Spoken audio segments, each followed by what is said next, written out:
you've got your autoclave media, which is warm but not boiling, because you still want it to be liquid. Anything with agar in it is going to solidify around 55 degrees Celsius, which is well above body temperature, but well below boiling temperature. The other thing you're going to want is a clean surface. You certainly want to wipe it down with water, and if you can, some ethanol like vodka or Everclear, that'll sterilize things but evaporate really quickly. Even Lysol will do the trick. You'll want sterile plates. Now this is important because you can get non-sterile plates, but when you pour meat into it, it'll probably gross stuff. I generally pour my plates on the hotter side to kind of kill anything that might be in there, but just to be on the safe side, I highly recommend sterile plates. So, here you are. Now, that's not sterile. So, to keep things sterile, we've got our Bunsen burner. This will mostly just warm up the air enough to lift whatever happens to be floating around, and there shouldn't be a lot. This technology, such as it is actually very good for keeping things sterile, so just try not to burn yourself. Believe me, I've singed my hair before. Okay, so we open up our media.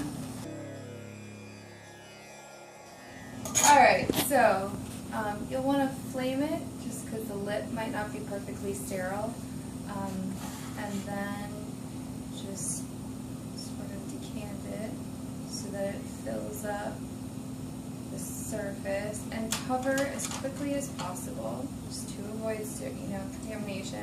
You're going to flame both the lip and, if you can, the jar, and if you're lucky and careful, this will still be sterile so you can use it to pour again.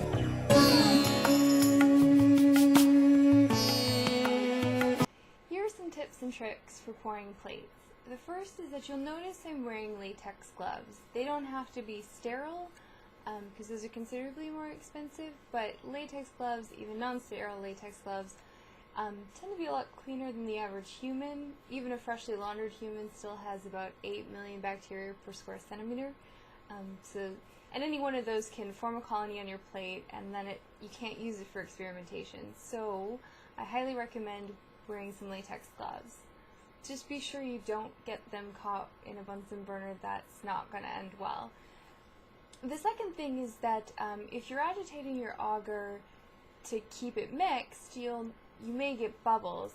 Those don't pop on their own, and you want a smooth surface of agar when you're doing your experimentation. So the easiest way to get rid of those bubbles, if you manage to pour them in your plate, is just to take your Bunsen burner and run the flame over those bubbles really quickly. That'll expand the air within the bubble enough so that it'll pop. Just make sure that you don't hold the flame over the plate for more than like a second, otherwise it'll melt the plastic, which you obviously don't want. The third tip is that the agar will need some time to cool, and you can just leave your plate sit at room temperature for an hour or two, but eventually you'll want to come back and invert them once they're solid. And the reason is that as they dry, moisture will evaporate and condense on the top lid of the plate, which can then drip down and make a mess of your agar. So the best thing to do is just flip the plates over and leave them sit for, I usually leave them sit for a couple of days on the counter before I use them. It just gives them enough time to dry out and not have any liquid on the surface, because that can really mess with any experimentation that you're doing. Hope that helps.